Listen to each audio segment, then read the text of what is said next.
Don't say anything funny today. Don't make me laugh. Okay, I want to tell you this story. Oh, you do? Oh, yeah. Well, okay. I have been having this cough lately. Yes. And it's awful because I was in IG the other day and I was double masked, but I couldn't help it. I had to cough, right? And so I coughed, and then I looked over and there's this guy standing over, and it's like, he did an immediate turnaround and just like walked boom. away. Hey? Yeah. Yeah. So what's happening is I have this nasal condition, right? I've had it for years, and it's causing me to cough all the time. I don't have COVID or anything like that. I've been tested twice now. But this is the situation. And so I'm taking a steroid inhaler to kind of help with it. Yes. So my voice is cracky. Yes. Yeah, I can hear it. It's and can you hear it on me? Yeah. Yeah, your voice sounds hoarse, like you've been So like I'm you've not been yelling going at Mario again. I'm not going to talk at all today. Well, okay, well, that's funny that you said that, because I looked back at the first episode and I kind of clocked like how much time I was speaking, how much time you were speaking. And I'm pretty sure in the early episodes, certainly not now, I dominated the conversation.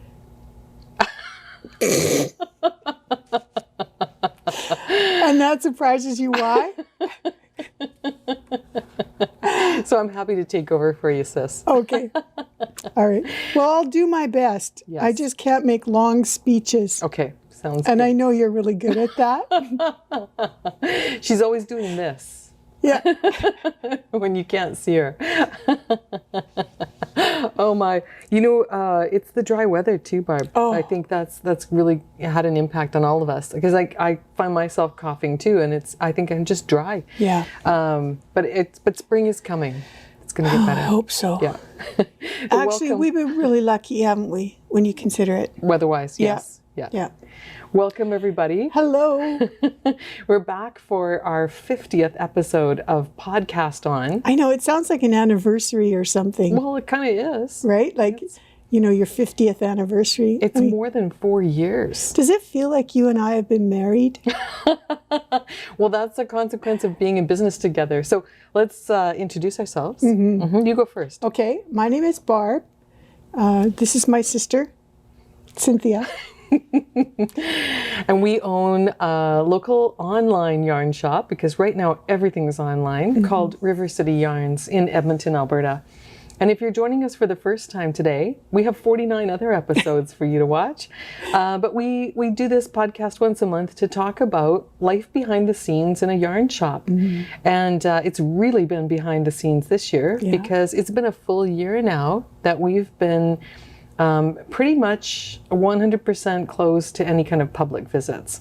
And so we've been doing our business completely online. Yeah. And we want to put out a really special thank you to all of you for helping us with that, because we certainly couldn't have made that transition unless you'd been willing to come along on that ride with us. So thank you, everybody. We really appreciate your support at this time. Yeah. Yeah. And it's been a lot of fun too. At first I thought, oh my God, like this is impossible. How are we ever going to do this, right? How are we going to pay our bills? How are we going to, manage without our friends and our staff that are, a lot of them had to go home to take care of kids. We had homeschooling happening for a lot of people. Everybody had to go home, really. Right. I mean, yeah. We had others who had immune compromised people in their family. And so it was really sad at first, because we had to say goodbye to a lot of folks. Well, in the beginning too, our government said to us, stay home unless you absolutely have to go. So if you can work from home, work from home. And so we said to our staff, go home. Yep. Be safe. And we came in. Yeah. and then we brought our husbands. And our kids. Yeah.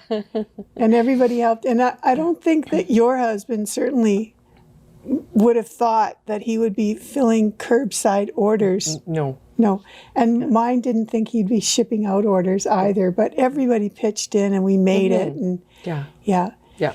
So it's been an interesting time, but I was looking back, Barb, over our 50th episodes. I went back and watched episode number 1, and I was looking at how short my hair was, and what we were wearing, and what we were talking about. And so, the nice thing I took from that is that what we were talking about 4 years ago is still relevant today. One of the projects that we were talking about was the Gramp sweater by Tin Can Knits.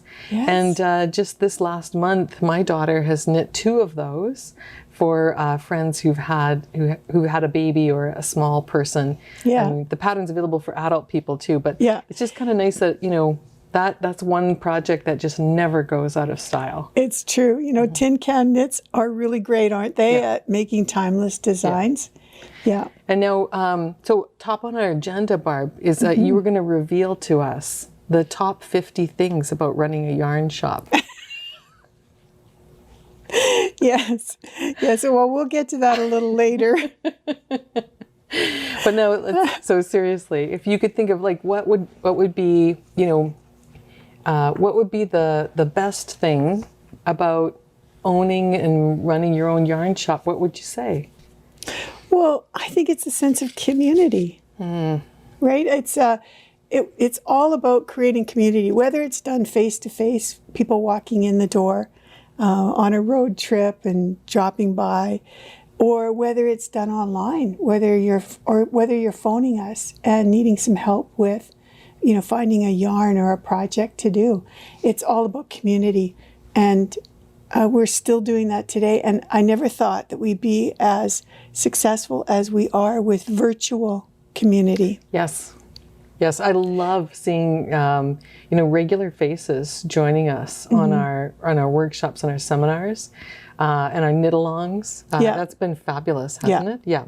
And people that we haven't seen for a very long time too are jumping in and joining us, and then we get to meet new people all the time. Yes, virtually. And to think, every year you and I would go away, right? We'd go on a trip, we'd go someplace, take some classes. Yeah. We'd spend all year kind of searching about who's going to be where, and so we've been able to do so much of that in the comfort of our own homes, without having to travel anywhere.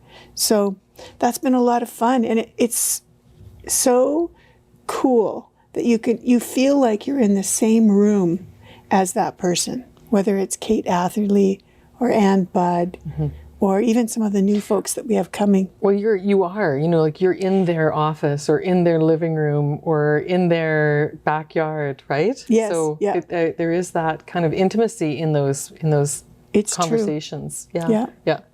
So let's jump right in. Let's start talking about some of the things that we've got, because there's a number of new people that are coming too. Oh yeah. Do you want to start off with what's happening in terms of events? Let's segue right into that. Okay, sure. So we used to do a lot of workshops in the store, and then we used to do a retreat every year. And so we would go out looking for, big name knitwear designers and excellent instructors to come and join us for that. And so now we've been able to leverage those relationships into teaching classes for us here virtually online. And so we have a number of classes coming up with Kate Atherley and Ann Budd. And I just can't say enough about them as teachers. They're fantastic. If you had to summarize what is special about Kate, what would you say? Kate knows, she's a technical expert. So if you say to Kate, what is the correct way to do an SSK, she'll tell you.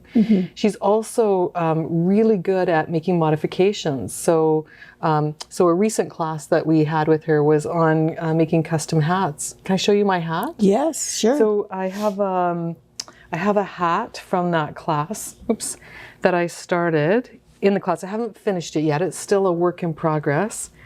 But the idea of the class is that you cast on and she explains gauge and fit and measurements and all kinds of stuff. So this is, again, it's not finished yet. This is Thicket by Maiden.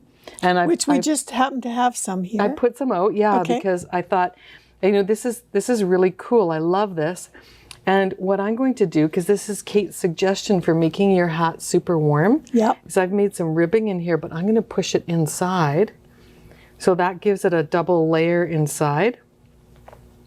And then I have... So is this your own design too? It's my own design, because Kate showed me how. And then I've got some El Rio. Yes. So I'm going to put some El Rio in here as well. And my so make it a gosh. double lined hat. This feels amazing. Isn't it? Yeah. I mean, this is going to be so warm. Yeah. Now, the other thing is that if I want to wear it slouchy, I can leave this ribbing out. Yes. And then I can just do a whole lining inside with the alpaca and have kind of like a slouchy hat, right? And then if you did that and you started the lining here, you could turn it up and you'd have a color coordinated band on the outside. Like turn it up this way with the, yeah. I mean, there's so many things you can do. And so basically Kate's telling us how to design on the needles. And she's answering those questions like, well, what about this hole at the top of your hat? How do you fix that?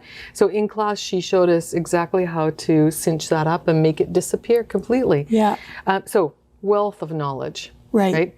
And then there's Ann Budd. Right. And Ann Budd, again, her class. Before you go on though, when are you coming out with this pattern? Well, I want to knit it. I'll write down a recipe for you. But anybody who wants to do this, Kate has a book out called Custom Knit Hats. It's an ebook. Oh. Really easy to get. So you should definitely buy the book. It's because it's an ebook, it's got a really great price point on it. You can print out the pages that are relevant to you. And before we move on, I just want to put a plug in too for Kate's sock book. Yes. Because we've been knitting socks. This is Year of the Sock for you and I. Yeah. And I went back into her sock book and got the foot measurements for me. Yes. And I've been able to custom fit my own socks. Perfect. Well, which brings me to the point, we do have a class on custom socks coming up with Kate Atherley here at the store. Perfect. So you definitely should take that. If you haven't had a chance to do socks lately, this class is perfect because, you know, our feet are all different, right? And your measurement around your calf can be different than around your ankle, than around your foot. Right. And so who doesn't want custom fit socks? Right. Yes. So great. Yep. Same thing with Ann Budd. She's just a technical genius, and she has a fabulous way of explaining things. So her workshops are a lot more about demonstration. She'll put the camera on her hands and she'll demonstrate things. And she showed us recently, you know, great finishing techniques. She's got a class coming up on adjusting gauge. So, you know, that dilemma we all have where you knit your swatch and it just won't work in the gauge for your pattern, no matter how many times you change the needles. Anne has a class on that. Wow. Yeah. And then just the fact that she's talking about gauge is really great, because how many times do you and I get gauge questions or yarn substitution questions on the phone, right? How many times do we admit that we hate making swatches, but they need to be done, right? Yes. It's a necessary evil. Yeah. And then she's going to do another class on introducing people to knitting in the round. So if you've been wanting to make a hat or socks or mitts or anything that requires using a circular needle, double points, magic loop, then this is a class for you. You should sign up for that one. I loved her finishing class that I sat in on the other week. That was really good. Yeah. And then picking up stitches were really great too. And again, she showed how to pick up stitches on a sock along the gusset. And that's a prime problem for people because there's always holes. And so Anne showed a way to pick up the stitches in a way that there are absolutely no holes. And it's brilliant. Yes. Yeah, totally. And then we've also Are we ever too old to learn a new thing? I mean, really. Right. You know, no. Are we? I mean, how many classes have we taken? How many classes have we taught? I've taken the same class over 4 times and learned new things. Exactly. Because we're all adjusting and adapting. Even the teachers are learning new tricks. So Fiona Ellis is also coming up. She's Fiona. teaching for us too. And I just took a class with her recently, and this is on the boot topper. So Fiona was teaching how to knit cables. So it was an introduction to cables for those who haven't done them before. And this is so cool, Barb. I had some Epic that I wanted to use. Yeah. And so I started off with brown, but when it comes to cables, brown is not a great color. You can't see them, right? No. Yeah. So I switched, and so when I'm there's a little. She's built in a little folding chain in the topper. So when I'm done, my topper's going to look like this, and the cables will be on the outside. Nice. Right now, I got to turn it the other way to get it to work, but you get what I'm saying, right? Yeah. Isn't that nice wool to do cables out of too? It's fabulous. It holds the stitch definition. It's woolly, but it's not itchy. You know, it's a nice soft wool. It's got a really nice twist to it. Yeah. Yeah. And I'm going to have this little peek through of brown here and this nice little beaded edge of camel on top. So I think that's just going to be really fun. It's going to be really fun. So I've decided I need to make one of these in every color of Epic. I mean, that's really, a great idea. You know, and if you don't need boot toppers, like if you're not a boot person, whoops, this doubles as a fantastic cuff. Oh, so that's you know, a in great the spring, idea. Your spring jackets don't, like mine anyway, doesn't have a ribbed cuff on it. So I'm just going to put it like this, put my jacket on, and then I've got a nice cuff to keep the wind out. But you know, I can have my hands free. Or you can put it over top of your gloves, you know? Anyway, this is my Fiona Ellis that project. pattern is our pattern, right? That's the boot topper pattern? It's called the Top Shelf Toppers. It was originally designed to be worked in hat trick, but Fiona added an adaptation in it for Epic. And hat trick is our fingering weight. So you can use up lots of stash and make boot toppers. That's a great idea. Yeah, spring's coming. Or wrist warmers. We need boot toppers and cuffs, you bet. Yeah. Super. All right, so what else have we got going on? Yeah, there's a few more classes coming up. So we should also talk about our relationship with Longmont Yarn Shop in Colorado. This is another thing, advantage of being a yarn shop, is that you get to make friends all over the country with other shops that have common interests. And this is one where how did that come about? Barb took a Fiberside Chat through a yarn shop in Glen Ellen, Illinois called String Theory with our friend Janet, or through our friend Janet. And she came back and said, Cynthia, I took this really great program and Longmont's offering it out to other yarn shops. It's a way of helping other yarn shops through COVID. Yeah. And so we signed up. And so we signed up. That's how it evolved. And it's been fantastic. Again, I couldn't believe the lineup that they got. They are so well connected. Yeah. So we've been able to watch Stephen West and dozens and dozens of different instructors. Yeah. One of the latest ones was Carissa. Well, Carissa, yes, but also the ladies from Denmark who had the museum, and coming up, we've got 2 this month. So there's a Fiberside Chat with Sarah Solomon on March the 7th, and there's a Fiberside Chat with Mr. Knit Bear and Den Dennis, and there's a special promo that goes along with that one. Oh, also Holly Yo is coming to a Fiberside Chat this month. We're so excited about that Holly. one. She's right? fabulous, yeah. The fact that she's made the U.S. list for instructing is just incredible. Yeah. Congrats, Holly. Yeah, so you can go to our website, look at the Fiberside Chats product, like the seminars, but you will go to Longmont's yarn shop, Longmont's webpage to register for these classes and to see the full list of details. So we encourage you to do that. You know, it was fun the other day when we were watching that one from Bergen. Yes. I don't know Norway. did we ever go to that museum when we were in Bergen? No, I don't think so. No. No, and yet it was around. We didn't. Yeah. It's been around forever. So that was such a cool thing because in one day we were in Bergen, Norway, and then back home again to do another virtual session. And so it's like we were, like time traveling different places. It was fantastic. It is really good. Tell us about the promo. The promo for Den Dennis and Mr. Knit Bear? Yeah. And do you know who they are? I'd never heard of them before. but they are. I read a little bit of their backstory. Do you know more than I do? I know nothing about them. Okay. Nothing about them. So they're two guys that met on a cruise, I believe, and they Okay. just had a common interest. And so they've written a book together on socks. And, excuse me. And so Barocco Yarns is offering up a copy of the book. Yes, I think one of the yarn shops told Barocco that they were coming to Fiberside Chats, and Barocco generously said, we would like to donate a prize to every single yarn shop that's hosting it.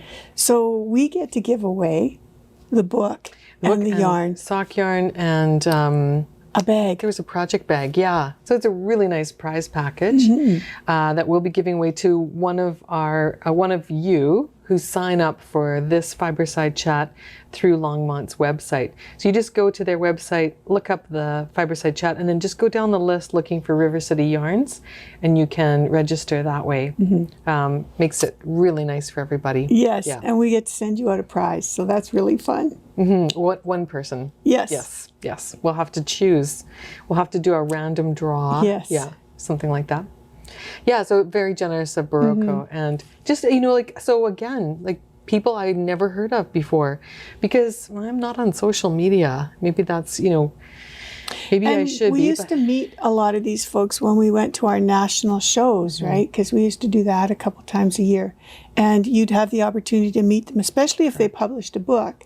There'd be all the book suppliers there, Right. and yeah.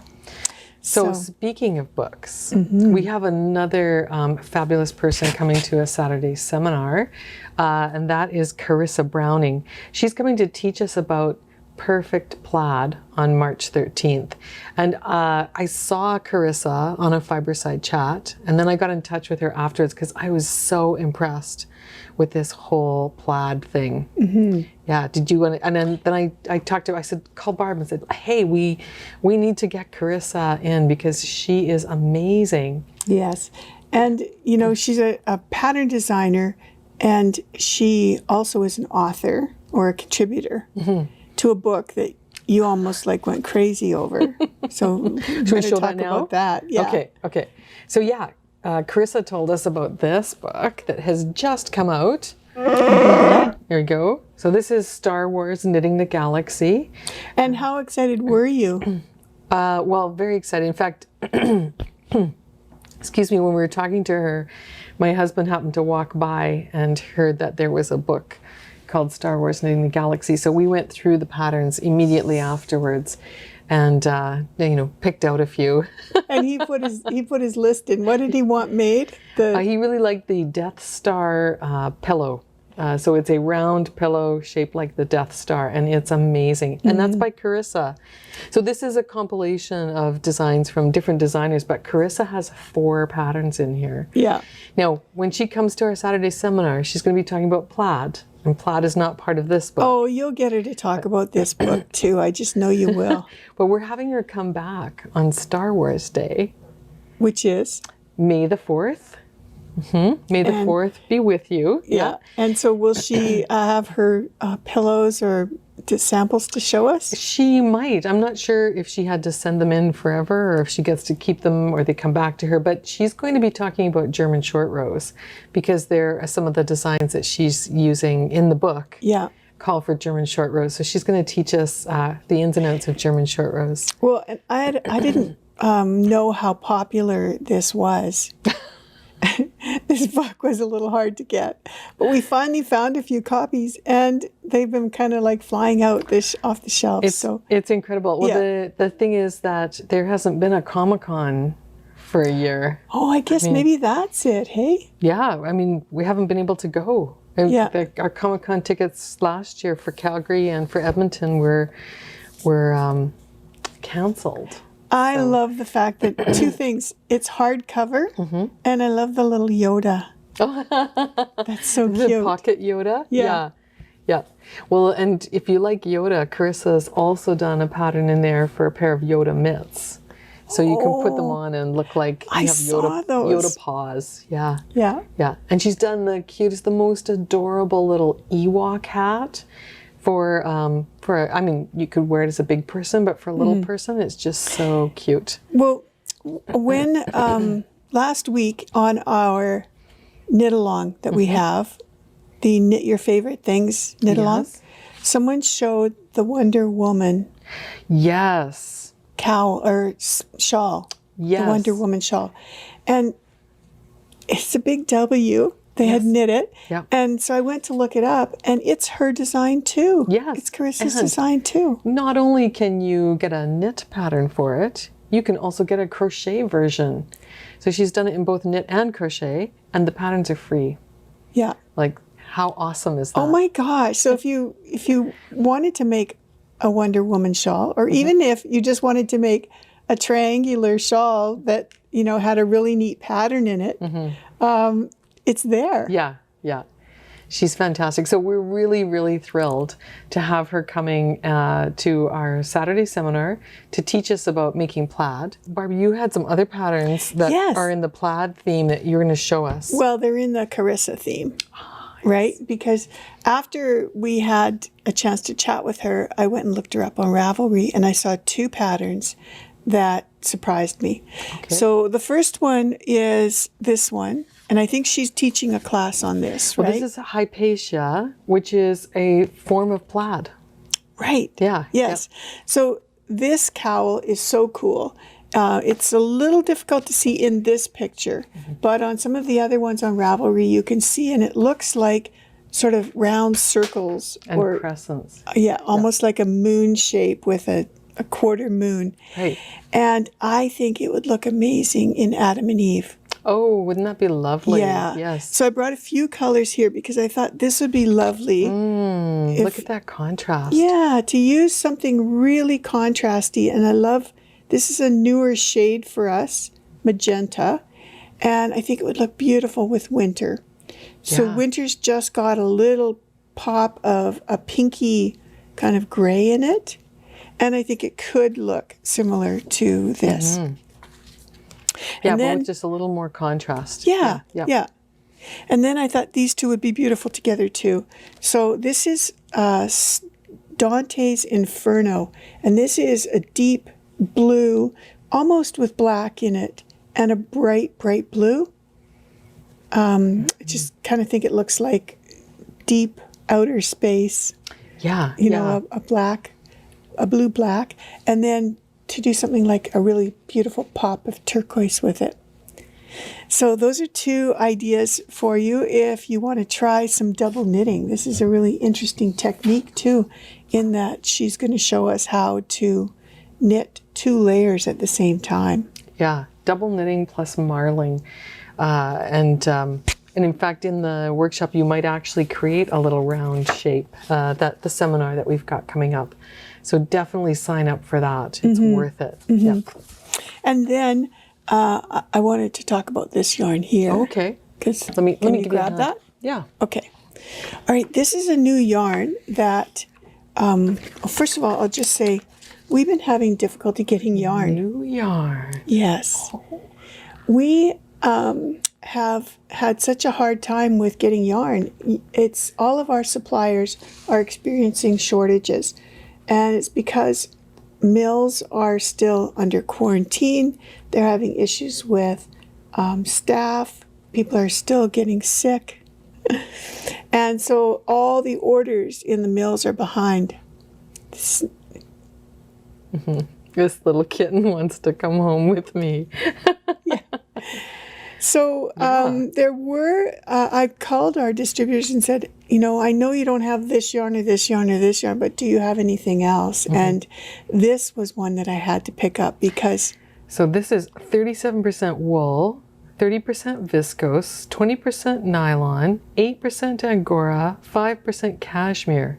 Okay, so go back to the angora in there. 8%. Yeah. Yeah. So Angora. I haven't seen Angora forever. I know. Angora, it's like you can't get Angora yarn. There's, first of all, the whole, you know, PETA thing. And, but this company, GGH, is very responsible. Well, let's explain the whole PETA thing. I mean, some manufacturers were doing some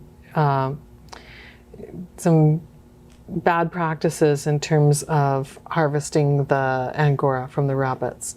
But so you need to go with a reputable manufacturer who's going to ensure that that Angora is being brushed out and not pulled out. And I mean, that was a big concern for sure. And so I think that's one of the reasons why there's very little Angora on the market. Unless you can buy it from a farm where the people there are combing it off, bunnies, and spinning it themselves. And then when you add in that time and that effort, that brings the price way up, and usually out of our price point. So this is lovely because you get to experience Angora and cashmere in a really, really soft yarn. Yeah. And so I brought in neutrals for us. And I mean, black and white is beautiful together.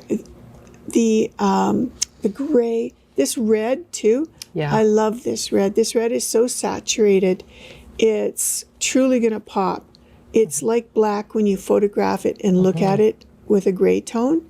So the saturation on this is really high, and it will look great with one of these grays, probably that one, or with white. And it will also look amazing with black. So projects, what would you make with that? Well, I've had my eye on this for months. So this is the Dissent Cowl. And this came popular when Ruth Bader Ginsburg was in the news.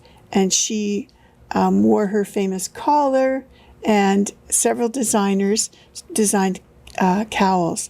And so this one caught my eye because it's so graphic. And it's mosaic knitting, which is kind of like my new favorite thing. I'm loving mosaic knitting. So this is my next project. I'm not surprised. I mean, that is totally you. And I think you're absolutely right. This yarn feels to me too like it would be more durable. Like sometimes cashmere and Angora yarns can be very, Angora in particular, you can lose fibers and they can be kind of soft, or they could break sometimes. So I think the amount of nylon that's in here is really helpful. It keeps everything together, and so it's got a nice solid feel to it, and yet it's soft. And it's milled in Italy too, and the Italian mills do such a nice job of blending fibers and spinning yarn. Yeah, attention to detail makes a big difference. Yeah. It's called Musante, and it should be on our website right now, Mussante. By GGH. By GGH, yes. Yeah. And this pattern, I think this is what I'm going to use, but there are all sorts of colorwork cowls out there, right? Oh, yeah. So you could pick something that's your favorite, and I hope you do, and that you tag us and let us know. Yeah. Oh, wonderful. So that's the two yarns. Yeah. Yeah. Well, no, you have a lovely yarn draped around your neck, Barb. Yes. Why don't you tell us about that one? Okay, well, today I'm wearing a shawl, a triangle shawl, made out of Barocco sesame. Yes. And this is a really fun yarn. This changes colors. It's a striping yarn? It's a striping yarn. Yeah. I'm just going to show the shape of the shawl. I have to take this off. Why don't I take the shawl for you, if you like, while you re-mic. There we go.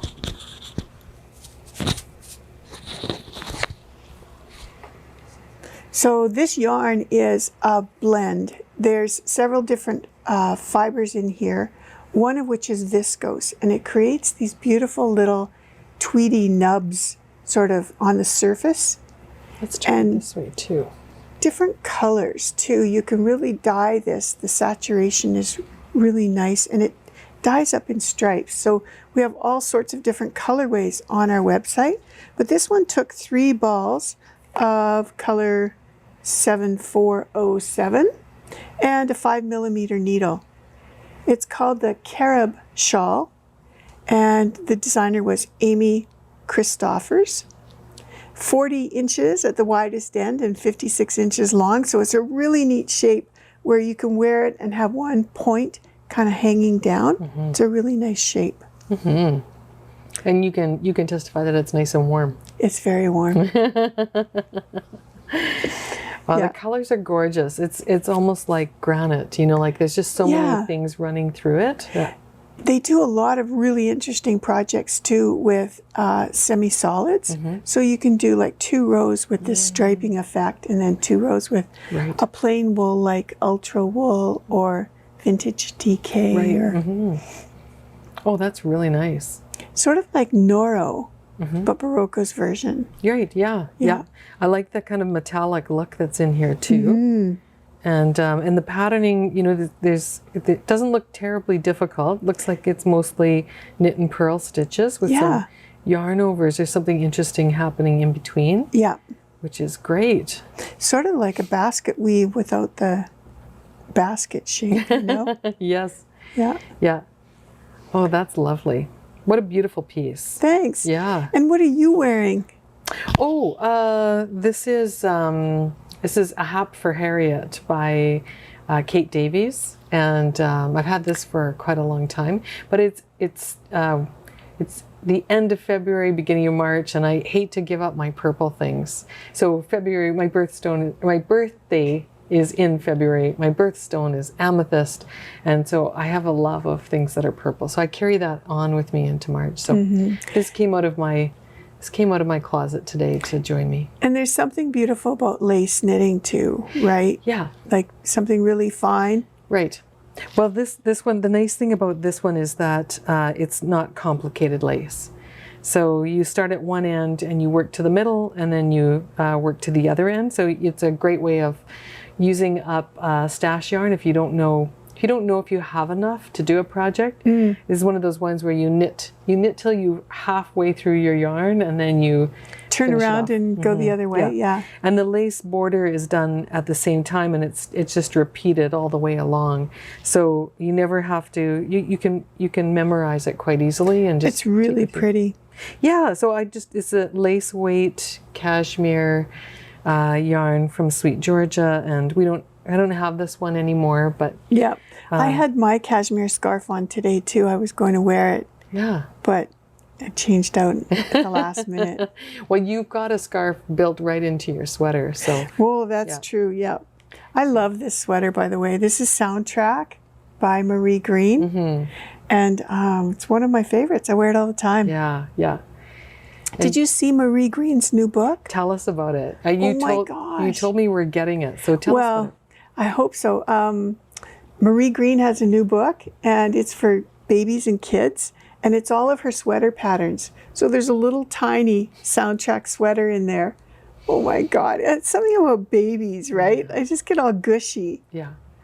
Okay, so yarn shop owner's advice: if you want to make a sweater but you've never done one before, we encourage you to knit a baby sweater first.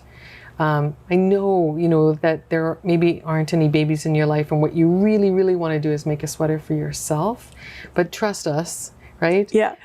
Working a baby version is the best way to work out all the kinks in the pattern and make sure you understand what's happening at each point. Especially if you're a new knitter, right? Like as new knitters, I think when I remember, back then, I wanted to jump into sweaters right away. And that was, good for me. I did it. I knit 12 in 1 year. I just kept knitting sweater after sweater after sweater. But I learned a lot, right? But I think I had a lot of trial and error. And so if you want to learn on something manageable, baby sweaters are the way to go. They're perfect, really. Yeah. Yeah, and you can knit baby hats and baby mitts too. Right. It works for everything. Yeah. Yeah. Hey, let's circle back to hats because I want to chat about the yarn that you used. Yeah. So I had a skein of Thicket in my Yes. stash, and I thought this would be great for a workshop project. Yes. But this Thicket is so nice. You know, people are calling me almost every day asking about tweeds, and so this is a really nice, beautiful tweed. Like those little flecks, those little nubs that they put in there, show up, and it's really nice because then you can coordinate it. You could, you know, put like a dark pom pom on here. Yeah. Well, we've had this yarn for a while, very for quite a popular. while. Yeah. Mhm. And I don't think you ever knit with it, did you? No, I haven't had an opportunity Right. to. So I went out onto the floor, and I pulled some other combinations that I thought would be really cool. Yes. You know, like this raspberry. Okay. So Now- I got to show these to you guys because this is such beautiful yarn. We only have a little bit of it right now, but we'll get more. This is called Saskatoon Berry Jam.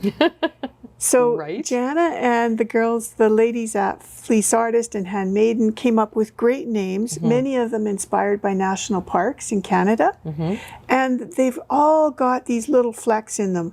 So you can see little tiny viscose nubs like tweed on chunky weight yarn. Yeah. So A, hard to find chunky weight. B, harder even to find a tweed in a chunky weight.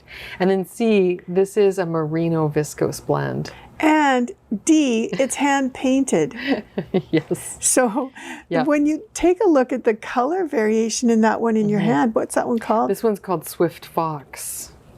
Oh my gosh. So yeah, there's like a reddy gold in here, some tones of brown, some tones of yellow. Yeah. And a real deep, almost like a burnt ochre Copper. at the other. Yeah. Yes, copper. ochre. That's a really good word for it. Yeah.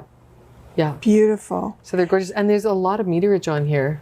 You know, I Yeah. could probably do 2 hats Really? with Wow. one. Depends, I guess, on what size I'm making. But I think 135 meters. Yes, that is. Yeah. A lot. And 125 grams. So that's why they're a little bigger skein than a lot of others are 100. yeah.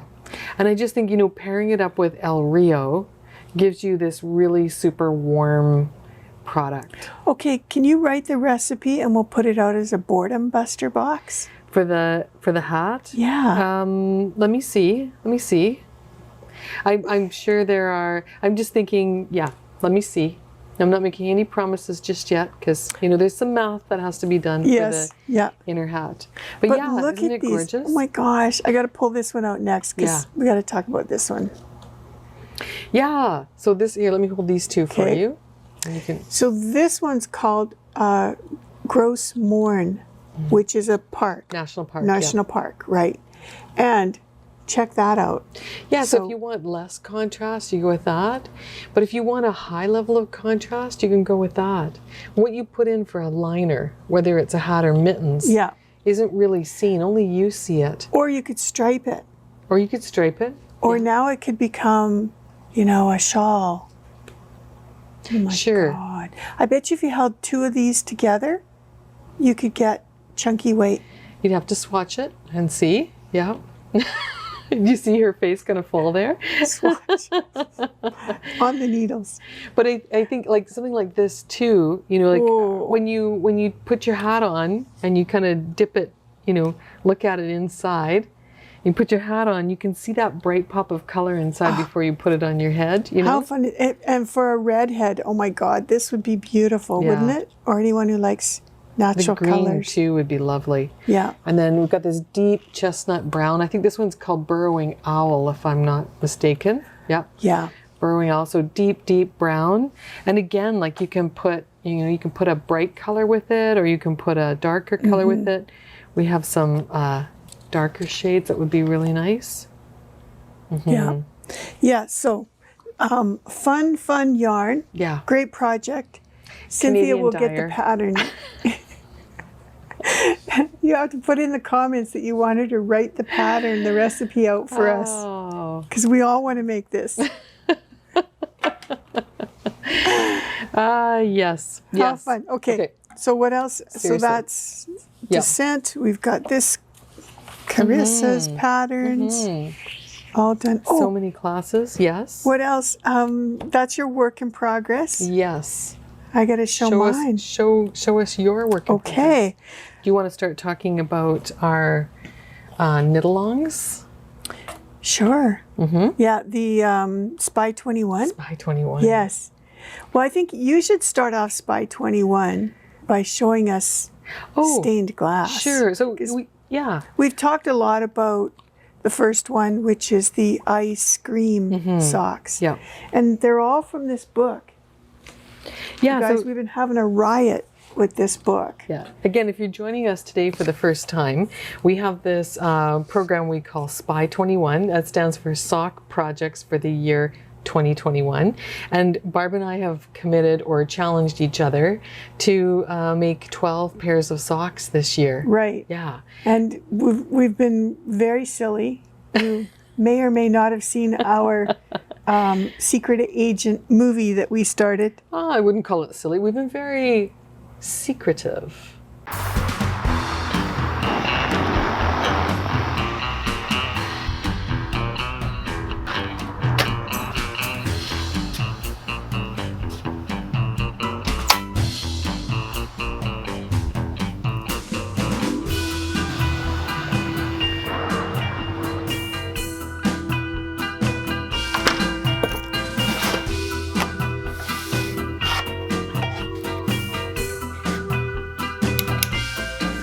Good evening, Agent K2P2.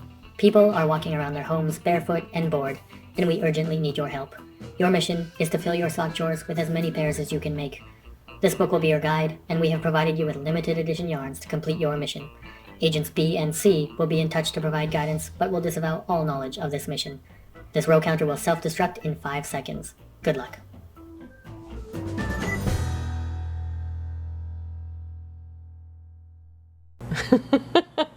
We're just having fun. I mean, Yes. if you can't have fun, why bother, right? Exactly. Yeah. Yeah. So yeah, we've got this little sort of secret agent theme going on with Agent B and Agent C, and we're working our way through these books. We've had some requests from people for, a little bit of overview of what was good about the sock, what was, or maybe what was technical or what was challenging about the sock. So you're right. The first sock was the ice cream sock. Yeah. And we've made lots of notes on our Ravelry project list. So if you want to see the notes for ice cream, they're there. And we're making notes with it. So this was February's sock. It's called Stained Glass. And I did mine in two colors of Richard DeVries. Some yarn just fell down behind me, but that's okay. Don't worry about it. And I have a small amount of leftovers. A little bit of the emerald green, which is the main color. Right. And I have quite a bit of the variegated color. So could you do a second pair, do you think, with what's left over? Yeah, definitely with the contrast color. I don't think I'll have enough of the main color. But you could always do like heels and toes in the main color and add in another one. So, and that's the thing too about this project. I'm finding I've got all kinds of stash at home that would work. You, I'm sure, have stash too. And then for the leftovers, there's all kinds of projects going forward that you can use those up for. So don't worry about having, a whole bunch of leftover yarn. That's what this is all about, right? Is using it up. Yeah. So this is a great stash buster for that reason, because you don't need a whole lot of yarn. Now, lessons learned. First thing is that you need to pick two colors that are high in contrast. And while we thought initially that these would be high in contrast, turns out not so contrasty. Well, and talk about how right? Right. So we went back to the drawing board. We started doing some pairings, and we started looking at those pairings through a camera lens set on a monochromatic filter. Right. Or you can take a picture of the yarn and then use a filter to remove the color, and that helps you to see the level of contrast. Your eye does a pretty good job too, and we just swatching would have been a good idea. Other things that you can do are wrap the yarn around a piece of cardboard. So wrap your main color, then wrap your contrast color, then wrap your main color, then wrap your contrast color, and have a look at it that way as well. You can squint too. Sometimes that really helps. True. Yep. Yep. Yep. So so that was one lesson learned, to try to pick really high contrasting colors. If you want to see the pattern clearly, it's still a beautiful pattern. You can still see it in here, but it doesn't pop as much as it would if it were contrasting. Yeah. The second thing is that I went to choose my pattern, and again, I didn't do a swatch. But I know that when I knit stranded color work, which this is, that everything tends to tighten up. And so I knit my first sock as a large size. So I went up a size from what I would normally knit. And when I was finished with it, it fit really well, but it was, you know, like a little loose. So I thought, I'm going to knit the second one as a medium. And I thought it's because the Pepino is 100% merino. And so it stretches a bit more than other yarns. And so maybe, you know, I don't need to knit a medium, a large, sorry. When you washed those, did you find it stretched out? It got bigger? Yeah, so the merino wool, when it's wet, is plumper. So if you put it on a sock blocker at that point, like if it's a little tight, but then you put it on a sock blocker, it will stretch. Or you can pin it out to stretch it out. Or if you're really tight on your floats, you can get a little bit of stretch in there. Yeah. However, the medium, which would be my normal size, although it fits my foot, it's a little too snug. So possibly if I put the sock on when it was wet and let it dry on my foot, that would be better.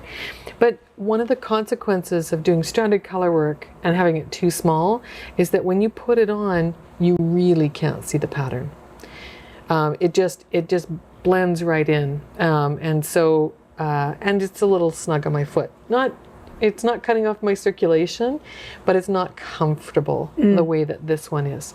So what I've decided is that when I do this one again, I'm going to do it in the large size, but I may just choose to use a slightly smaller needle. Ah, yes, that's a good idea. Right? And that way I'll make it a little bit smaller, but not so small that it's, now you write can that see down. here. Yeah. Smaller needle, Yeah. bigger size. Because my feet are even bigger than yours. And I haven't knit that one yet. Right. And I have to because everybody's been giving this sock rave reviews. It's really nice. It's really nice. So again, I'm holding the large sock behind the medium sock. So you can see that there's just a little bit more room in that large one. Yeah. So in the end, the large was the way to go. Now, one more thing that happened in this pattern is that there is an issue with the heel, in that where she tells you to begin the heel is fine, except that when you finish the heel flap, you won't end up where you left your contrast color yarn. Oh yes, that happened to me too. Yeah. So on my Ravelry page, I've given you instructions on where to start the heel and how to start the heel, so that when you finish the heel flap, you will end up where your contrast color yarn is, so that you can continue to go around the sock. And then when you've got the two colors at the same spot, put a marker in. Okay. And that way you'll always know when you get around to that it's time to change colors. Right. Now, if you don't do that, or you didn't know that and you went ahead, it's okay. You're just going to snip your contrast color yarn and move it over to where the new starting point is. All is well and fine. It's no problem. Unless you do it about 3 or 4 times like I did. And then you've got all these little tails on the inside. So the marker's a good idea. Yeah. Or get yourself one of these secret agent tools. Yes. These are really cool. Yeah. Yeah. That's absolutely, because there's an 8-row repeat for the stranded color work. And so it's nice to know which row you're on when you put it down, so you don't forget. And then on the inside, you're going to have floats. So she tells you to, I think, pick up a float every second stitch. I didn't necessarily do it every second stitch. I might have done it every third. I don't think that matters too much. You just want to make sure that you pick up your floats evenly across there, so that if you didn't trim your toenails, you're not catching them on the floats on the inside. This is what everybody loves about this sock, though. Those floats make the sock really cushy. And this is the feedback that we're getting, that so many people love it because it's so cushy. Yeah. I think Sabrina made 3 pairs of these already. Oh, yes. Yes, yeah. I'm not surprised. They're such a fast knit too, no legs, so they're really quick. Yeah. Yeah, so it's a beautiful sock pattern. I really love it. And again, if you need any help, go and check out our Ravelry page. We'll put a link to your page and mine in the notes below. And we have some of the yarn left. We created a whole bunch of kits with different colors, and some of them are gone, so especially some of the navy ones, I think. But Richard's getting us more colors, so we'll keep populating them. Same as the ice cream kits. Those went really quickly too, but we have more coming. So we're going to keep them up online as long as we can throughout the year. And it's our way of supporting the dyers and keeping this project to go too. So if you're worried about starting late, there is no worry about that. You can start whenever you like. I just want to put in a plug for the Richard DeVries pairings that are still there. I mean, all the color pairings that we put together are fantastic. So, the work that I did taking photographs of each one of them was good. I think, people are attracted to the navy blue because that's what's in the picture in the book. But remember that Barb makes great kits, and she's got a great eye for color. So thank you. Pick one of the Mission 2 kits and just have some fun with it. Well, I don't know if there's any burnished gold left, but I have this thing about knitting with golds and oranges and that. Yeah. I don't always wear them. I usually wear blues. Yeah. But for some reason, I just love knitting with oranges and golds. We need different colors in our sock drawer. Right. Yeah. So I have one more sock to make so that I have a pair. Are you going to make 3? Yeah, I'm going to make one more. Yeah. And I'll see how far I get. My my contrast color fell on the floor. I mean, I don't have any problem with wearing a sock that's 2 different colors, 2 different main colors either. So I'll see how far I can get with my skein of Richard DeVries. Those are so cute, hey, to wear in a little sneaker in the summertime. Well, or as house socks, like as slipper socks. They're lovely, and they just make you smile when you put them on. So yeah. What else can you say? We have to have an episode, Cynthia, where you show us how to do mending. Because I have like about 4 socks that have got holes in them. So there is a video on our YouTube channel already on mending socks. You should check it out. I thought maybe I would just bring them. Right. And then you could show me real time. Do me a favor and just use these as a sample. So bad. Oh my. Well, you know. So yeah, we just did a little quick set change, and it allowed me some time to find my balls. So just to finish up, this is what's left of my Pepino. So I don't think I have enough to do on the first but I don't know. I'm gonna Heels try and toes for sure. Yeah. Yep. So hang on to those. You can use every little bit. Yeah. I just love these. Okay. Yeah. So what's coming up, Barb? Okay. What's next? So what's coming up is Meandros, and that's this pattern in the book. Whoops. Okay, I fell in love with this pattern. This is kind of a Greek key symbol. It's mosaic knitting, which is my current passion right now. I just love it. Yeah, tell us why mosaic knitting is so special. Because you're doing 2 rounds with one color and then 2 rounds with the other color. And it's not ferrule, so you don't have to hold them in 2 hands. You're holding them always in one hand. And it looks like complicated ferrule work, but it's not. That's really cool. Yeah. It's very cool. And it's a slip stitch as well. So generally you're knitting 1 and slipping 1, or knitting 2 and slipping 1.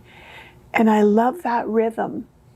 I find it's just mesmerizing for me. I would rather knit than do, dishes or supper or vacuuming. And so it's my therapy. So it's a type of color work. You are using 2 colors, but you don't have any stranding. Correct. Yeah. And it's very rhythmic. Yes. Yeah. I love that. And so these socks fit that bill. There's also a mystery knit-along that I was doing a couple months ago that we're going to launch pretty soon. And so it's got a lot of mosaic knitting in it too. And it's so fun. I mean, don't you love to do something that you can't put down? Absolutely. That's my jam. I just love that. I think too, like the having that stunning color work is, and without having to do any stranding, is quite an advantage. Right. Is this pattern written out, Barb, or do you need to follow a chart? Okay. It's written out and there's a chart. Okay. So you can follow the written instructions. Do you want me to hold those or for you can do the chart. Okay. And this is my first set. So I love this pattern. There was really nothing wrong with it. So even the so we have found, you know, there are some typos, there are some challenges with some of them, but this one you just Pattern was fine. done, okay?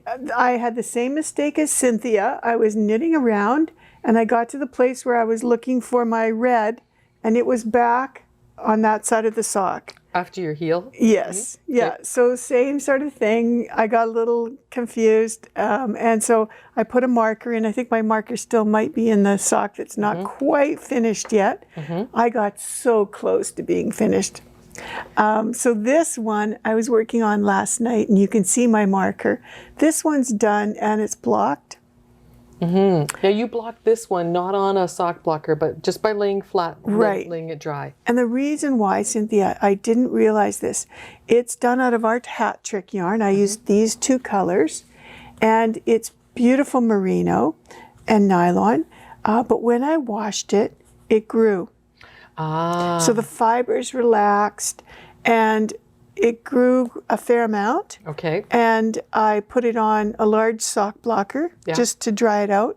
So it's probably too big for me, probably fit my husband. You haven't tried them on yet? I have, yeah. Okay. Okay. It just, and this part is up here is too big for me too. I did a 72 repeat because I was concerned that maybe it would be too snug. Right. So this is more like a slouchy sock on me. My ankles are thick, but they're not that thick. Okay. And so I would do a sock probably on 64 for my next one. So you do the medium next time. Okay. Yeah. Yeah. But I just love the, Yeah. What are the colors that you used, Barb? these ones right here. So this is Barn Burner. That's this beautiful deep, deep burgundy. And Playmaker, a gold. Now, there's all sorts of color combos. I've been working with Ancient Arts to get restocks on a lot of our yarns. And so I think this would be a lovely color. Oh, yeah. This is Poke Check and Breakaway. So these are very popular shades anyways. These are kind of dyed for us to match some of the sport colors in the hockey line. Yeah. But they make great yarns for shawls or sweaters, and the colors are fantastic. This one I love because this is kind of like where my TV watching is right now. It's on hockey. And these two shades are the Edmonton Oilers colors. This is Holding and Penalty Shot. Nice. I had to turn your work inside out, of course. Oh, yeah. And what do you think about the inside? Yeah. No floats. You're absolutely right. So that really looks nice just that way too, doesn't it? Yeah, you could certainly wear them inside out and not be Yeah. not be making any faux pas. Very nice. Yeah. Show us some there's more. all sorts of beautiful color combos. I think again the idea is to take a dark and a light, and I mean you could really do lots with black. This is our back check. Would look amazing with red or with a light silver. This is called Face Off. Yeah. Do you like this? I do like that. Yeah. Yeah, so have fun, mix and match. That we've got I think 16 or 18 colors in the line. Yeah. There's lots to choose from. I made a sweater for Hayden out of this yarn, and this with that Yes. shadow down at the bottom, the dark gray, I think is really kind of fun too. Yes. Yeah. So these socks are really soft and cushy. Now, because there's no stranding, they're not double thick, but the slip stitches will compress the stitches this way. Yes. Right? So you'll get more rows this way. So you still end up with a slightly denser sock in the end. Yes. But look at that. And I just can't believe there's no stranded color work down here. I know. And I feel like that foot is going to wear so well because it's knit pretty snug. Yeah, so Hat Trick Semi-Solid is 80% Italian merino, 20% nylon. So there is nylon in here for durability. And it feels really Doesn't soft. it? And I have to tell you, Cynthia, this yarn is meaty. That's how I describe it. It's not like a sock yarn that might untwist or split. Right. This one is really beautiful and round, and it's just a pleasure to knit with. Yes. And look at all the yarn that I have left. So do you think you could make another pair? Maybe a shorty pair. Ooh. I could maybe use what's left over to do the Yeah. You could probably use what's stained left over glass. to do stained glass for sure. Yeah. So aren't these generous balls? Like really, there's a lot of yarn here. Yeah. Well, that's really exciting. And I made my leg pretty long. Do you think you made it longer than what the pattern called for? No, I don't think so. I think I did it exactly like the pattern. But I mean, when I try it on, it's a nice size leg. Yeah. Well, I'm just thinking for myself, it might be a good idea to start out with the 72 stitches at the top, and then maybe, Or what you could do is you could use a smaller needle right, on the top, right, knit it a little denser. yeah, Or do it 64 on a bigger needle. Right? Because you don't need that real stability up on the leg of your sock. right, Where you want to knit it a little tighter might be on the foot, so it Right. wears a little better. yeah. Yeah. Totally fun. Oh, this is great. Great pattern. Lovely. Yeah, Yep. who's the designer? Sandy Rosner. Oh, yes. She's She had the mitten book, or she's done socks yeah, before. and those books on, how to use your sock yarn for projects other than socks. Not just socks and not Yes. just more socks. Yeah, yeah. yeah. Oh, fabulous. Well, these are lovely, Barb. I'm coveting your socks.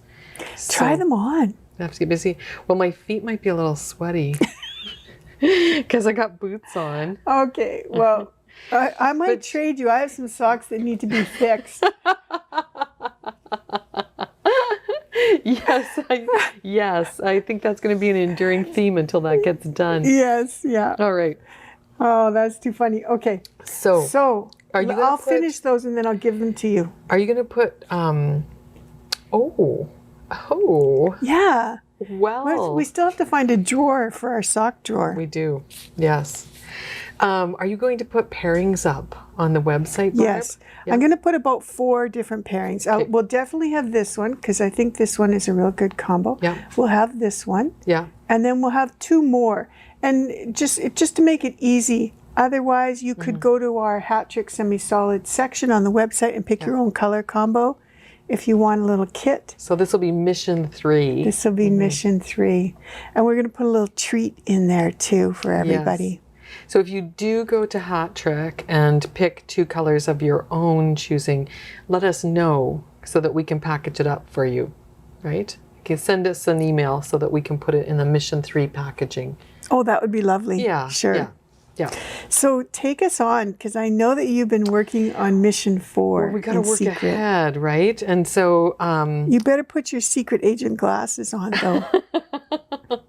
I didn't bring them with me, but maybe I can just do this. Anyway, we're thinking ahead to mission 4, and there's a pattern in the book. Maybe you can find it for us in a bit. It's called Mega, and it's using up all your little bits of what do you call those? Mini skeins. Minis, It's yeah. meant for you to use up your mini skeins. But honestly, Barb, and she does give some hints and wisdom around how to trim the ends. I just couldn't bear to do all those ends. No. I mean, I love And- these socks, but I thought, like, why not try it with a self-striping yarn? Why would you when you've got self-striping yarn? Really? Right? Now, one of my favorite self-striping yarns is Biscotte Bis-Sock. And Biscotte did some custom colorways for us. And why is it such nice yarn? It's so soft. Yes. I don't know how they do it. Yeah. It's 85% merino, 15% nylon, and it's like butter. And it's Canadian. You got to go check them out. Yeah. Take a look at their website because they make the most beautiful self-striping yarns. Yes. So I did, so this is, I picked Jasper Townsite Yes. as the color to use. I love it. I love that color. Yeah. And the photograph that it's inspired by, I Yeah. mean, we need to go back there. I did a little pair of Lucy Neatby mermaid socks like a while ago when this colorway first came out. Yeah. But I just had to go back to it again because I love it. It's so pretty. I thought, what would happen if I paired this up with a nice dark solid? And so Barb went out and found us some trekking. Now, this yarn's new for us in a way. We had it years and years ago, and we brought it back, and it's lovely. It's really nice. Yes. So we thought, let's do a prototype pair. Should I reveal it, or should I make everybody wait? What do you think? Wait another month or reveal? No, I think you can't tease us like that. I love this, Barb. It's fun. So much fun. So this is the sock. This is the prototype sock. Yeah. Okay, so it's striped on the back. Yeah, so you have these little bubble stripes on the front right, and on the front of the leg, and then on the back of the leg it's garter stitch stripes. So it just creates an entirely different pattern on the back. So you're knitting a row and purling a row? Yes, yes. Oh, cool. Yeah. And it works out really nicely with the bubble pattern on the front because there's 4 rows in the bubble pattern and 2 rows in the solid, and so that works out really nicely to alternating on the back. So are you as well changing colors every 2 rows? Every 4 and 2 rows. 4 and 2 rows. Okay. Yeah, but you so just a little carry, different than mine. Yep. You carry the color up the side. It's no problem at all. You don't have to do anything special at the side. Doesn't it look nice on the inside? I know, like these patterns with striping are really cool on the inside as well. And then when you get to the bottom of the foot, you don't do the garter stitch anymore because it's more comfortable to have a solid stitch on the bottom. So I've been playing around with different ways to carry the yarn on the bottom, and some ways I like and some ways I'm not so jazzed about. So I've got a little bit of experimentation going on the bottom. Yeah, you'll put modifications on your Ravelry page. Yeah, good. But just look at how graphic these stripes are on the bottom. Know. So, this is a great idea. Take a self-striping yarn and then just pair it up with a solid and do something with it. But anyway, I love the way this dark gray and the Jasper Townsite works. And so doesn't matter how, so I was concerned that when I got to the heel and how you have more stitches, it changes your striping pattern. Right. I was a little bit concerned about that, but you can't tell, can you? No, not at all. It's an optical illusion. Like the pattern did change, the striping pattern changed, but you can't tell. But you can't really tell, no. And you're doing your heel and your cuff in the solid. Yeah, so as written in the pattern, everything here, no modifications here. What kind of a heel did you do? So she has you do a regular heel flap with a heel turn. In fact, in the ice cream socks, this is the heel that I used. Okay. Yeah. So regular heel flap, knit one, slip one, purl all the way back. You have a little heel turn, and then you come back to working in your colors, and everything's great. That's really cool. I'm really happy with that. No ends to weave in. And enough contrast too, right? Like we were wondering whether there would be enough contrast. Yeah, no, enough contrast. You can tell, you can see those bubbles, can't you? Yeah. So and so I think it's important when you're doing patterns like this to choose a color that is not in here. Right. You want something that's completely different. So you could have put it with a black if you really wanted to. The black would be stunning as well. You couldn't put it with the cream. That wouldn't work. No. That's the gray there. That's the one you're using, right? Yeah. And then we've got.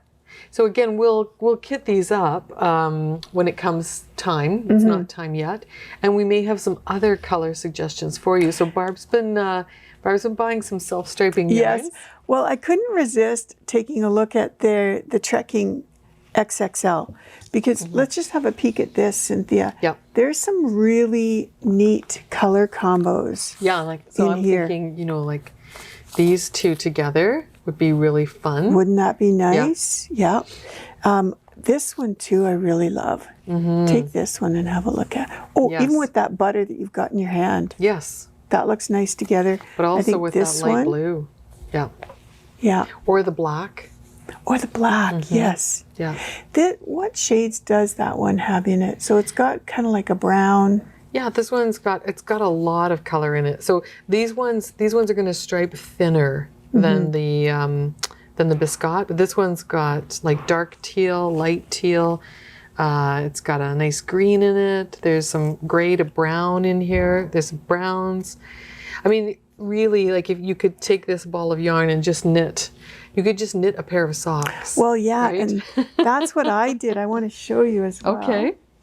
I couldn't resist, and we have this one. That's this one right here. That's this one right here. Yeah. So here's how it looks when you knit it up. Now, I just want to share with you that I also started out doing black stripes in here. So you're just striping whenever the color changes? Yes. Aha. So whenever the color changed, I just did 4 rows of black. Doesn't that look stunning? It was so much fun. And this section here, there's jacquard. Yeah, the faux ferrule. Isn't that fun? Yes. So yeah. now I'm just going to keep on going and just knit straight from the ball. Okay. So that we've got a sample that shows just what the ball looks like. Right. Yeah. Oh, that's really nice, Barb. I love this yarn. It knits up so nice. So this is what we call a traditional commercial sock yarn. It's been printed on in there's a manufacturing process where they add the dye on it to create specific prints. And this is your standard 75% wool, 25% nylon.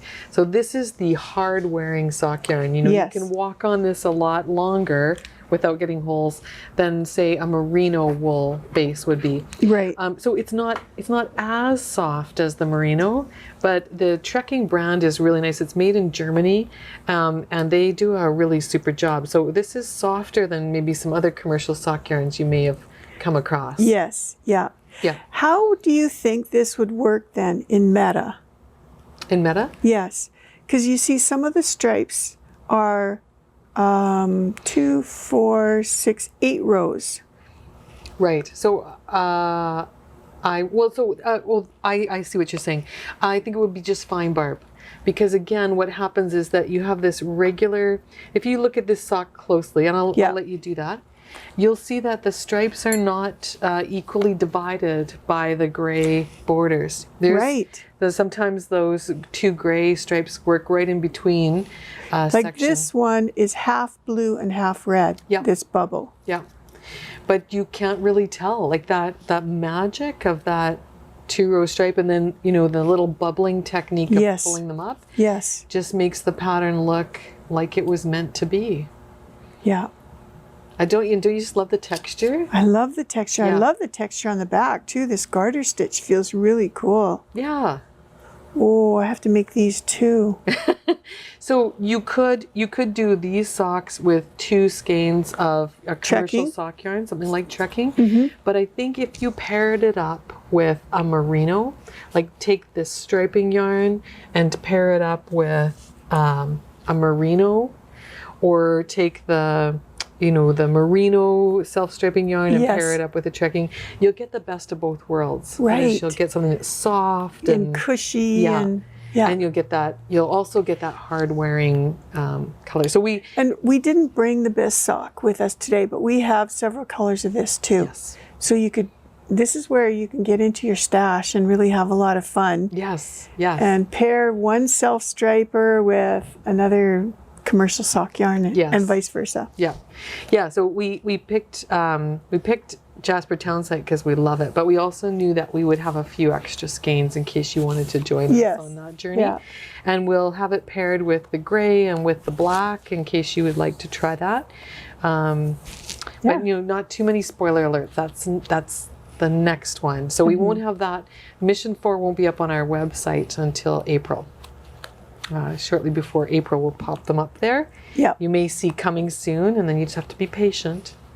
Of course, if you wanted to order Jasper Townsite in advance, it is on the website. Yeah, you have to send us an email and let us know so we can put it in a special mystery bag. Yeah.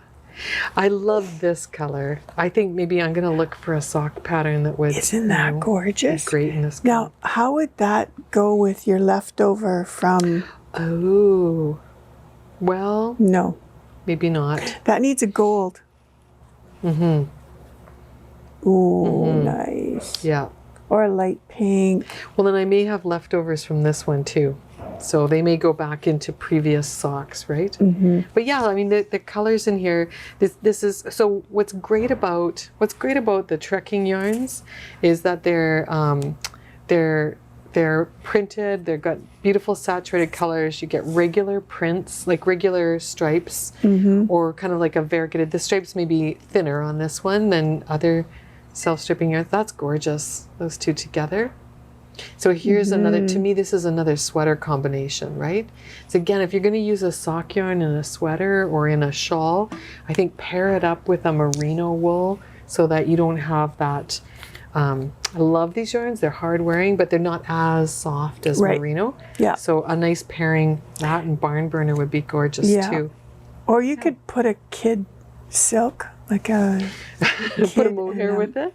Mohair silk, you know, with the silk. Yeah. Yes, you could. Yeah. Okay, so have fun, you guys. We've got lots of this in stock right now, and okay, so that's Spy 21. That's right. Which is a knit along, sort of like, oh, I guess I better keep that ball. It's kind of like it's a knit along, right? We're inspiring you to knit along with us, but there's no rules in that you have to do any one sock in any particular order. Right. We have a good friend who's working on Chifferston, which is a beautiful sock pattern there. We're really grateful that she's doing it because we're going to steal from her experience. Yes. And find out, you know, what recommendations she has for that sock. So knit the socks in any order. Oh, you're going to have to untangle that. And then there's another knit along that we're participating in, and that's the Pemberton Pullover. Right. And this one is a knit along that is designed or put into place by Blue Sky Fibers. Right. It's their pattern, it's their yarn that they're using, and we're knitting along with Blue Sky Fibers. And we've got a little group that's going together. Yeah, did you bring your sweater? Yeah. Okay. So of course, you know, Barb and I are frantically trying to stay ahead of each other. So I've got my front and my back done. Oh, pretty. And I'm loving this. Oh, it's such nice wool. Yeah. You know what else I'm loving about this? I'm loving the fact that I've got you know, a group of people who are motivating me to keep going. Yes. That's a gorgeous color. Well, thank you. Yeah. We tried to pick colors that weren't in our wardrobe already, so I stayed away from purple. Yeah. It was hard. She had the purple in her hand. She was salivating. I was saying, like, okay, you know, like 1350 gram skeins, that's not so bad. Yeah. So yeah, this is a Gansey. It's coming. It's gorgeous. And so this yarn is so nice to work with. Yes. It's wool stock. It comes in 50 gram skeins and 150 gram skeins. And we're a little low at the moment. It's been a popular program. And you have all this nice little stitch detail there.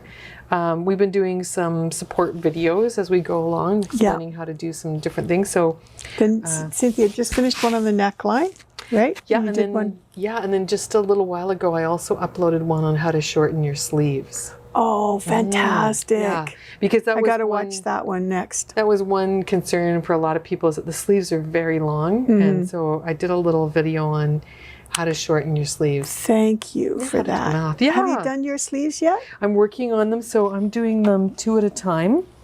Now there's an idea. Yeah. So I've got them both on it. You know, I have 2 balls of yarn already wound up from the front and the back. So nice. And so you have to do the math, right? Like you have to decrease a little bit more often to get a shorter sleeve. Yes. Yeah. And you've helped us with the math? Yes. I'll show you what to do. And also, you know, what was really important for me in doing this is taking the back or the front, doesn't matter, putting it down on an already knit sweater and measuring the sleeves from where it is to the end of the sweater, because every sweater has a different kind of sleeve in it. Yes. And measuring your sleeves measuring your arms is tricky. It's really tricky. Yeah. Because it also has to do with where does that sleeve set in. So I showed that on the video as well. Fantastic. So if anybody wants to knit a sweater, you've been afraid of knitting a sweater, this is a great thing to do because Cynthia's done so much work in helping us through understand the different parts And the of a sweater. Ravelry forum is really good too. It's about 27 pages. I know, but that means you have to read something. Well, no. So I saw one of the moderators just yesterday. I was looking at the back pages because that's what I do. I just jump ahead to what's recent and current and read it. And somebody said, I'm a little late to the game. I just got started and I'm hoping you can maybe give me some help. I don't want to read through the past 26 pages. And one of the moderators said, no problem. Just put your questions in now. And if we've already answered them, we'll just answer them again, right? So it's the moderators on that thread are great. They're good to know. Helpful, they're patient, they're kind, they're all those good things. Go to Blue Sky for your sweater patterns. Yes. Because they're the best, right? They are. They're really good. And so this pattern's lovely. And again, I think it was designed with a man in mind. So some of the modifications like shortening the sleeves are, helpful to women. But I like the fact that this is a nice big oversized sweater. And I just have to say, this long sleeve thing is a trend in women's sweaters too. I mean, look at me. I'm here with my sweater sleeves rolled up because Marie Green's sweater pattern had really long sleeves on it too. I think I might have made mine short. I'm always trying to get off Sleeve Island. Okay, so what do you think? Could I just snip it here and re-knit my cuff? Yeah, or you could, depending on where your decreases are, you could snip here and unravel and then Kitchener stitch it back up again. Oh, I don't mind re-knitting. You could re-knit it, sure. So I would just snip it like here and re-knit the cuff to here. Yeah. Because this is where I want it. Yeah. You can. She's so brilliant. I just did that. Actually, I just did that this week for Rachel. I made her a sweater with cats on it. Remember that one? And she needed her sleeves lengthened. So I snipped one stitch, unraveled that row, put the stitches back on my needle, knit a bit more. Did you have more yarn? I did. Yeah.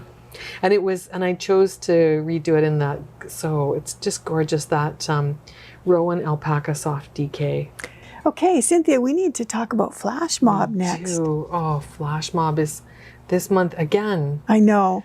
So gorgeous. I know last month was so beautiful. Those braids are just so gorgeous. And I think we have a few left. I truly want to do something with that. I know that that yarn is gorgeous and soft. Did you see Andrea Mowry's rose cardigan?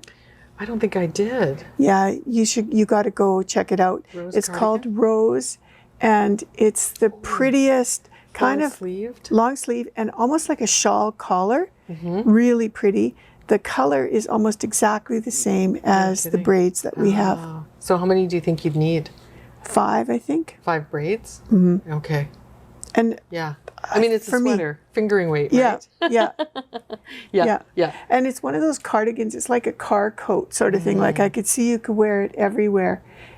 Just go look at it. Andrea Mowry on Ravelry, Rose cardigan. Okay. It's beautiful. Okay, we'll do.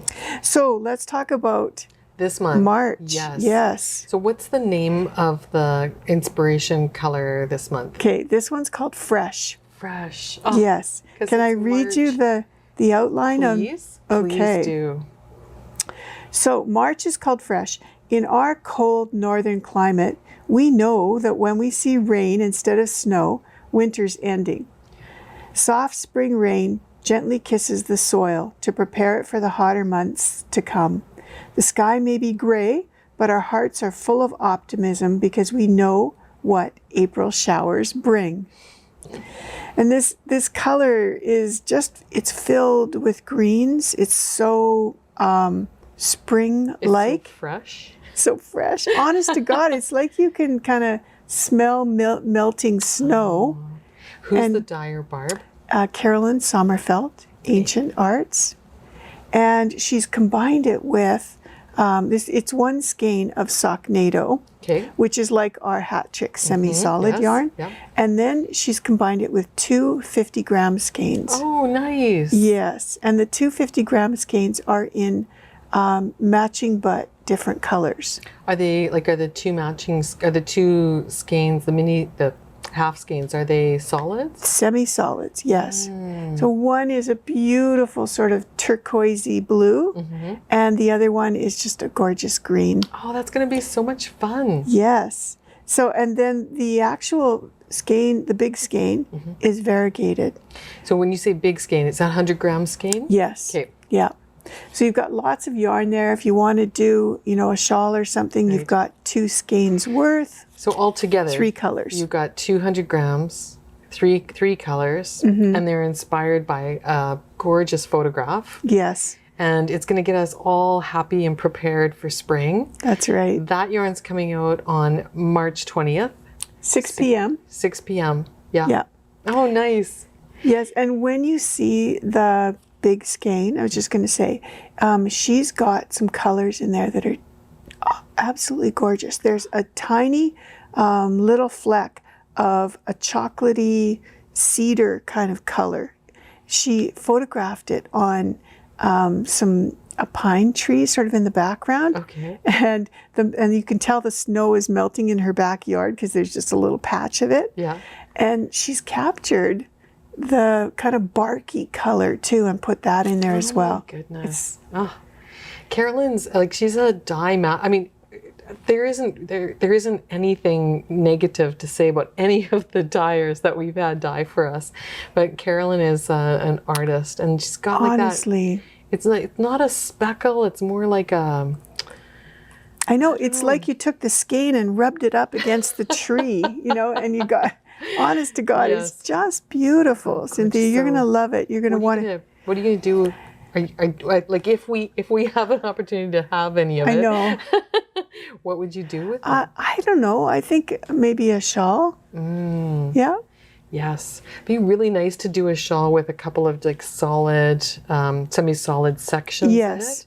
In it. Yeah. For you crocheters out there too, both Barb and I did that over the Willamette shawl. Yes. It's a crocheted shawl, and it's got a perfect little section in it that you could do a semi-solid color in. That would be gorgeous. Yeah.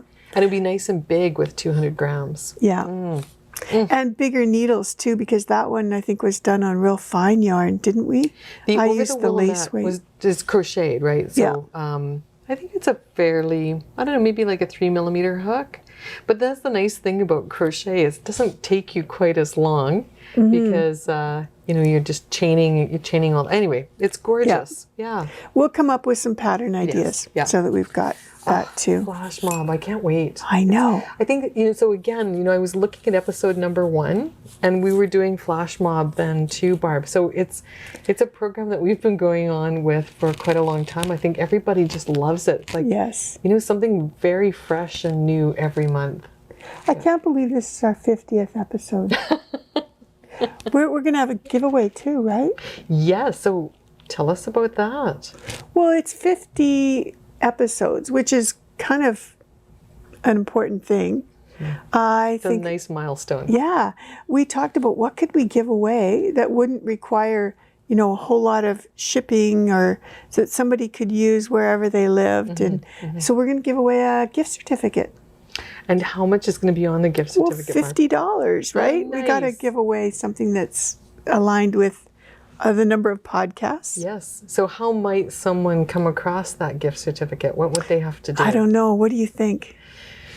Well, how about if we ask people to submit a comment, but leave a comment on the feed for this one, and tell us which episode you like the best. Maybe not the best, but which episode you thought was really fun or engaging or memorable. Many people have watched all the episodes, right? And gone along and been along with us, especially during COVID, because it's great to watch while you're knitting, right? Yes. Yes. So let us know which one you liked the best. It was probably the one where, you told everyone about waxing. That was probably a good one. or the one about where you put Glade on your hair instead of hairspray. Yeah. Oh man, yeah, it's been a great ride, and we've seen our subscriber list increase over that time. So we're really, really pleased about that. Yes. To be entered into the draw to win a $50 electronic gift card from River City Yarns, leave a comment in the comment section underneath this podcast and tell us which episode you thought was most memorable and why. It doesn't have to be long. No, short. It's good. And we'll do a little draw and we'll contact you and let you know who's won. And then maybe we'll think about, I don't know, maybe there'll be a free hat pattern too that we can give away. Oh, I'm sure we'll have some runner-up prizes, right? Yes. Yes, because you'll remind us of some goofy episodes and we'll have to go back and watch them. So now we have a couple of things that are still coming out soon. They're not here yet, but they're coming up. Tell us. So, I was thinking, how about if you talk to us about Vogue Knitting Live?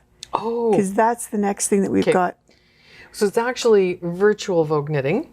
Vogue Knitting Live was the gathering of people 3 times a year across the U.S. So it's just fabulous and fantastic. But they've switched to virtual Vogue Knitting, which is an online Vogue Knitting, and so there's a huge lineup of fabulous instructors and teachers, and there's a virtual marketplace. And just like we used to do, we went and checked it out last month. Yes, we did. Right, we signed up each for took classes. We went to the marketplace. We did a little shopping. It's so much fun. Yes. It's really fun. So so the idea is that you can sign up for a class. You don't have to. You can get a marketplace pass.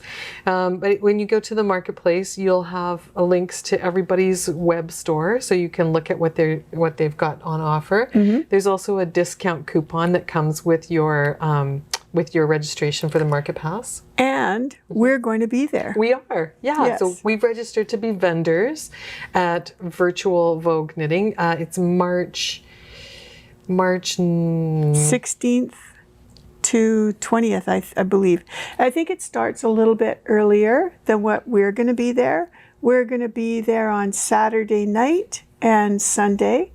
And we're going to feature our RCY original yarns. Right. So we're going to bring Hat Trick and Touchdown and lots of samples to show and special coupon codes and things like that. We're also giving away 2 marketplace tickets. Yes. So you can on get free social media. tickets. Yes. So the week, it's a weekend event. So the classes are running March 19th to March 21st. That's the Friday, Saturday, Sunday. But there are events that are happening before that. And so I think things will open up on the Wednesday evening.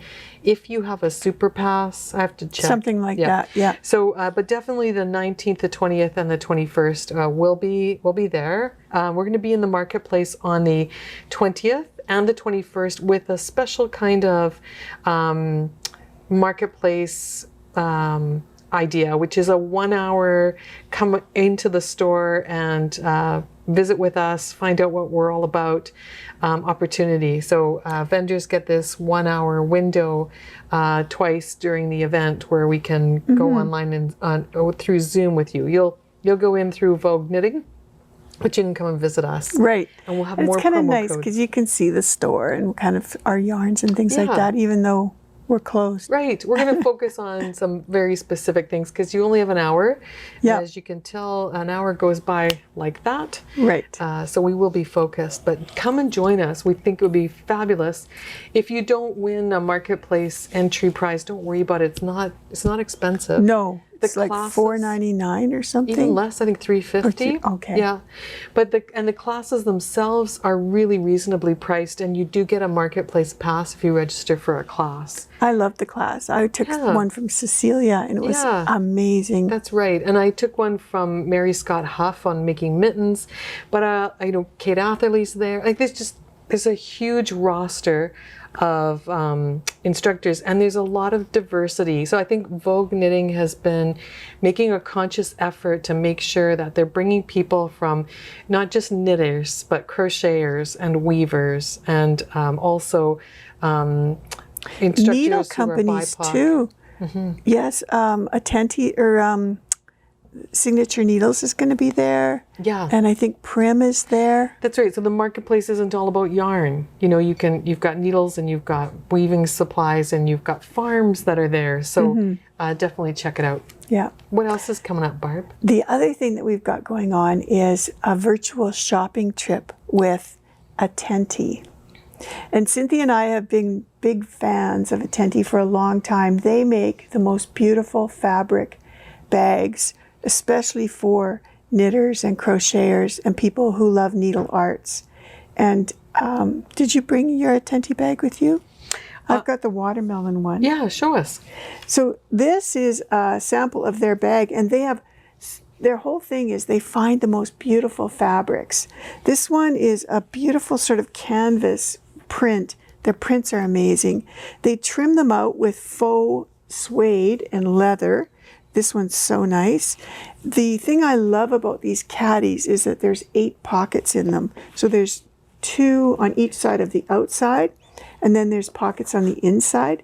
And I keep all of my needles in here. Oh, nice. So there's actually 4 pockets on the outside.